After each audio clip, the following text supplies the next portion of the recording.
Flight 571 के साथ। ये प्लेन एक बर्फीली पहाड़ी पर क्रैश हुआ, जमीन से हजारों फीट ऊपर। और इस क्रैश में जो पैसेंजर्स बचे रह गए, उनके पास खुद को बचाने के लिए सिर्फ एक ही चारा था, अपने ही फैमिली मेंबर्स और यार दोस्तों का मांस खाना। फ्लाइट 571 की कहानी, चाहे इसे आप दुनिया का सबसे बड़ा चमत्कार कहो या मानव इतिहास की सबसे बड़ी क्रूरता, लेकिन इस कहानी को सुनकर आपकी रूह कांप जाएगी। ये दिल दहला देने वाली कहानी शुरू होती है 12 अक्टूबर 1972 को। साउथ अमेरिका के यूरुग्वाई देश से एक चार्टर्ड प्लेन उड़ान भरता है, जिसको चिली देश की राजधानी सैंटियागो में पहुंचना है। इस प्लेन में बैठे हैं रग्बी प्लेयर्स और उनका मैच देखने जा रहे हैं उनके फैमिली मेंबर्स, उनके रिलेटिव्स और उनके यार दोस्त। इस प्लेन में टोटल 45 पैसेंजर्स हैं, जिनमें 9 क्रू मेंबर्स हैं। ये फ्लाइट 3 घंटों में अपनी डेस्टिनेशन पर पहुंच जाएगी, लेकिन रास्ते में इसको एंडीज की पर्वतमालाओं को पार करना होगा। लेकिन दुर्भाग्य से आगे चलकर मौसम खराब मिलता है। इस वजह से इस फ्लाइट को रास्ते में ही अर्जेंटीना के मेंडोजा शहर में लैंड कराया जाता है। ये फ्लाइट रात भर वहीं रुकती है और अगले दिन यानी 13 अक्टूबर को उड़ान भरने के लिए तैयार होती है। लेकिन परेशानी ये है कि अभी भी मौसम खराब है। लेकिन अच्छी बात यह है कि इस फ्लाइट का जो पायलट है वो इस रूट से पहले भी 29 बार उड़ान भर चुका है। इस वजह से उसे पूरा आइडिया है कि इन एंडीज की पहाड़ियों को कैसे पार करना है। पायलट के कॉन्फिडेंस की वजह से ये फ्लाइट 13 अक्टूबर को दोपहर के 2:18 पर फिर से उड़ान भरती है।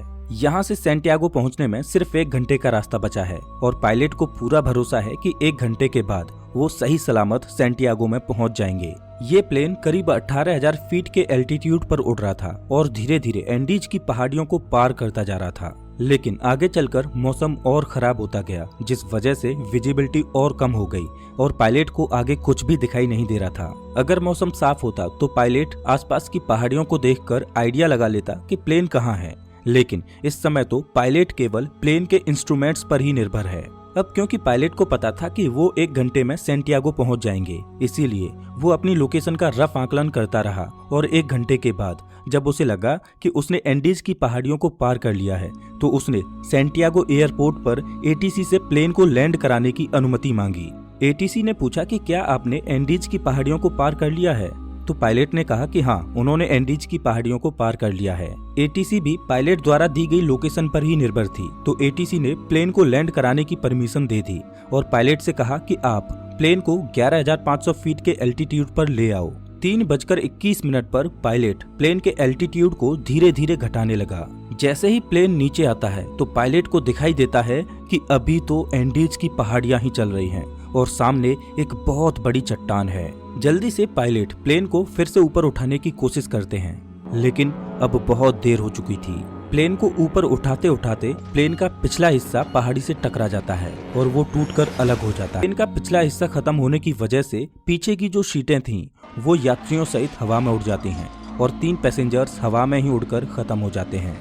इस टकराव में प्लेन का राइट विंग भी टूट चुका था, जिस वजह से प्लेन डिसबैलेंस हो जाता है, जिस वजह से उसकी दूसरी विंग भी पहाड़ी से टकराती है और वो भी टूट जाती है।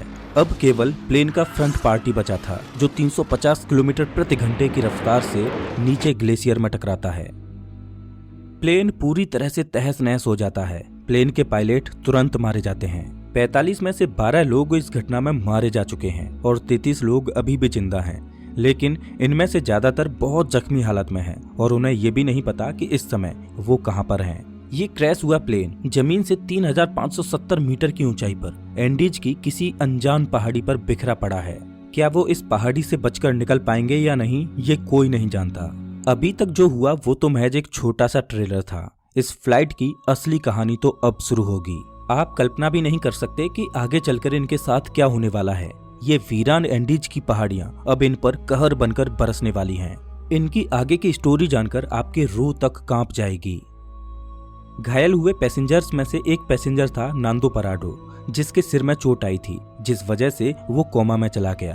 परेशानी ये थी कि जल्द ही सूर्य ढलने वाला था और शाम होने वाली थी। इस वजह से रेस्क्यू टीम के पास उनको ढूंढने के लिए ज्यादा वक्त नहीं था और बाई चांस अंधेरा होने से पहले उनको नहीं बचाया गया तो इस बर्फीली पहाड़ी पर रात गुजारना नामुमकिन होगा, क्योंकि यहाँ का तापमान रात में -30 डिग्री सेल्सियस तक पहुँच जाता है।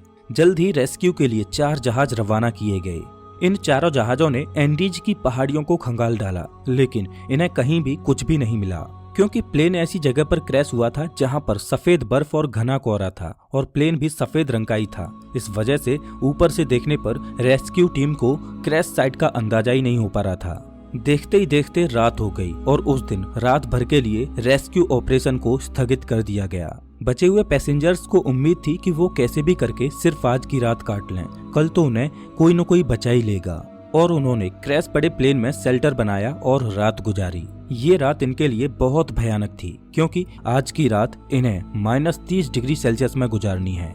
लेकिन इनके पास एक उम्मीद है कि कल इन्हें कोई न कोई ढूंढ लेगा और बचा लेगा। इस उम्मीद में ये इस रात को कैसे भी करके काट लेते हैं।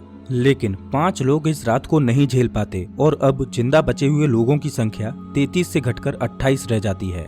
अगले दिन की सुबह 14 अक्टूबर को सर्च ऑपरेशन फिर से चालू किया जाता है और 11 जहाज इन्हें ढूंढने के लिए उड़ान भरते हैं। लेकिन परेशानी वही थी कि क्रैश हुआ प्लेन सफेद रंग की वजह से बर्फीली पहाड़ियों में नजर ही नहीं आ रहा था। बचाव दल के जहाज सर्वाइवर्स के ऊपर से उड़कर जा रहे थे, लेकिन उन्हें वो नीचे नजर ही नहीं आ रहे थे।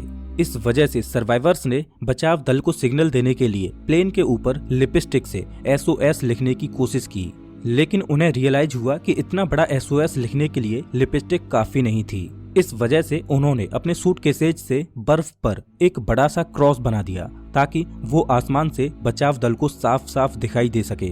उस दिन इनके ऊपर से 3 हवाई जहाज निकल कर गए, लेकिन अफसोस कि किसी ने भी इनको नोटिस नहीं किया और ये दिन भी गुजर जाता है। अगला दिन यानी 15 अक्टूबर, उस दिन भी कुछ ऐसा ही हाल रहता है, लेकिन बचाव दल इन्हें ढूंढने में असमर्थ रहता है। अब इन सर्वाइवर्स को समझ आ चुका था कि ये बहुत बुरे फंस चुके हैं। मदद कब तक आएगी ये कहा नहीं जा सकता। इस वजह से वो प्लेन में मौजूद चीजों से सर्वाइवल की तकनीक बनाने लगे। धूप में बर्फ को पिघलाकर वो बूंद बूंद करके पानी की व्यवस्था तो कर ले रहे थे, लेकिन खाने के लिए उनके पास ज्यादा कोई ऑप्शन नहीं थे। क्रैश के 3 दिन बाद यानी 16 अक्टूबर को नांदो पराडो कोमा से जाग उठता है और जैसे ही उसे होश आता है तो उसे पता चलता है कि इस क्रैश में उसकी मां खत्म हो चुकी है और उसकी 19 साल की बहन गंभीर रूप से घायल है। दिन प्रतिदिन गुजरता जा रहा है, मदद मिल नहीं पा रही। प्लेन में जो खाना था वो भी खत्म हो चुका है। सूरज की रोशनी बर्फ से रिफ्लेक्ट होकर इनकी आंखों को डैमेज कर रही है। भूख, प्यास और असहनीय ठंडी को सहते सहते अब इन्हें इस पहाड़ी पर 8 दिन गुजर चुके थे। रेस्क्यू प्लेन आते और इनके ऊपर से निकल जाते। क्रैश के 8 दिन बाद नांदो पराडो की बहन भी जीवन की लड़ाई को हार जाती है और अपना दम तोड़ देती है। और उधर 8 दिनों के बाद सर्च अभियान को रोक दिया जाता है, क्योंकि अक्टूबर के महीने में वहां पर बहुत ज्यादा बर्फ पड़ती है। इस वजह से सर्च अभियान को 2 महीनों के लिए स्थगित कर दिया जाता है। ऑफिशियल्स को ये लगा कि इन 8 दिनों में सारे यात्री मारे जा चुके होंगे। इस वजह से उनकी मुर्दा बॉडीज को 2 महीने के बाद खोजकर उनके घर वालों को भिजवा दिया जाएगा। इधर सर्वाइवर्स को प्लेन के मलबे में एक रेडियो मिला। जब सर्वाइवर्स ने रेडियो को ऑन किया तो उसमें उन्हीं की न्यूज ब्रॉडकास्ट हो रही थी कि फ्लाइट 571 के सर्च ऑपरेशन को अब बंद कर दिया गया है। इस न्यूज ने सर्वाइवर्स के होश उड़ा दिए। अभी तक तो उनको अपने खोजे जाने की एक उम्मीद थी, लेकिन वो अब रेडियो पर अपने ही मरने की खबर सुन रहे थे। अपने खोजे जाने की एक उम्मीद की किरण थी, वो भी टूट चुकी है। अब उनको पता है कि यहाँ पर मौत निश्चित है। अब या तो परिस्थितियों को अपने ऊपर हावी होने दो या उनका डटकर सामना करो। उन्होंने प्लेन की सीटों को फाड़कर उसकी रुई को अपने कपड़ों में भरकर ठंड से बचने की कोशिश की। सीट कवर्स को पैरों में लपेटकर बर्फ में चलने के लिए जूते बनाए। सबसे बड़ी दिक्कत खाने की थी। अब जिंदा रहने के लिए इनके पास सिर्फ एक ही ऑप्शन था, वो करना जो इतिहास में कभी भी किसी ने नहीं किया, जिसके बारे में सोचकर ही रूह कांप जाए। इन्होंने बर्फ में पड़ी अपने फैमिली मेंबर्स, रिलेटिव्स और जिनके साथ वो कभी खेले कूदे उन यार दोस्तों की मुर्दा बॉडीज को खाने का फैसला किया। हालांकि ये फैसला लेना उनके लिए बिल्कुल भी आसान नहीं था। एक एक करके दिन गुजरता जा रहा था। इनके पास खुद को बचाने के लिए कोई भी प्लान नहीं था। वो रात को ठंड से बचने के लिए टूटे पड़े प्लेन के अंदर ही सोते। लेकिन क्रैश के 16 दिन बाद यानी 29 अक्टूबर को कुदरत ने इनको एक और झटका दिया। वो रात में सो रहे थे और अचानक उन्हें पता चलता है कि पहाड़ से बर्फ का एक मोटा हिस्सा टूटकर नीचे गिर रहा है। ये एवलांच इतनी जोर से आया कि भारी मात्रा में मौजूद बर्फ ने उनके टूटे प्लेन को अपनी चपेट में ले लिया। उनका प्लेन बर्फ के नीचे दब चुका था और प्लेन के अंदर भी बर्फ घुस चुकी थी, जिस वजह से उनके लिए ऑक्सीजन की कमी हो गई और दम घुटने की वजह से 8 और लोग अपनी दम तोड़ देते हैं और अब केवल 19 लोग ही जिंदा बचे हैं, लेकिन वो भी बर्फ के नीचे दबे हैं। इस बर्फ से बाहर निकलने में इन लोगों को 3 दिनों का समय लग जाता है। अब इन्हें रियलाइज हो जाता है कि यहाँ रहेंगे तो एक एक करके सब लोग मारे जाएंगे। इससे अच्छा है कि इस पहाड़ी से बाहर निकलकर मदद ढूंढने की कोशिश की जाए। उन लोगों में ज्यादातर सभी जख्मी हालत में थे, इस वजह से वो इस पहाड़ी को पार करने में सक्षम नहीं थे। लेकिन 3 लोग ऐसे थे जो कम चोटिल थे, इस वजह से उन तीनों ने इस पहाड़ी से बाहर निकलकर मदद लाने का फैसला किया। उन्होंने रास्ते के लिए मांस के टुकड़े अपने साथ लिए और उनको ठंड से बचने के लिए सबसे मोटे कपड़े दिए गए।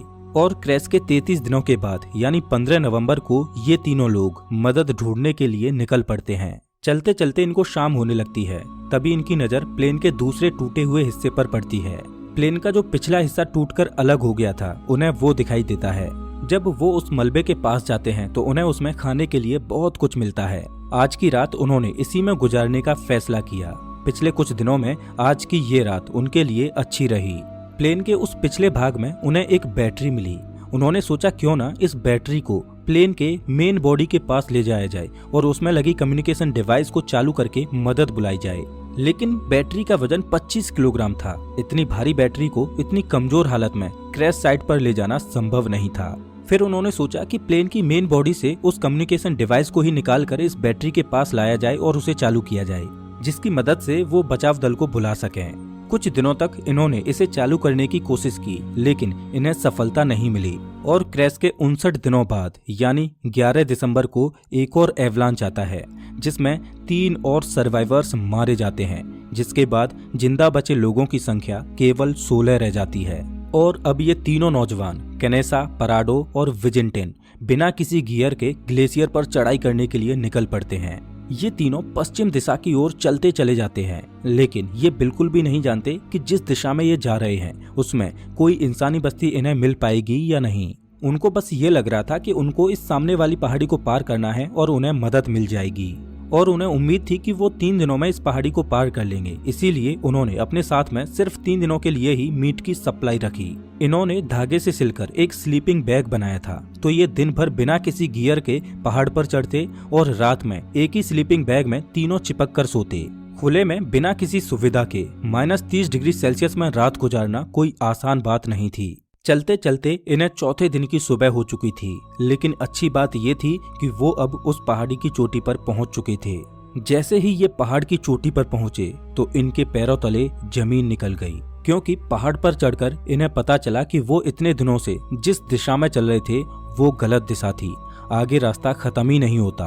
अब क्योंकि उनके पास खाने की सप्लाई बहुत कम थी, इस वजह से उन्होंने फैसला किया कि उनमें से एक बंदा क्रैश साइट पर वापस चला जाएगा और 2 लोग आगे जाएंगे।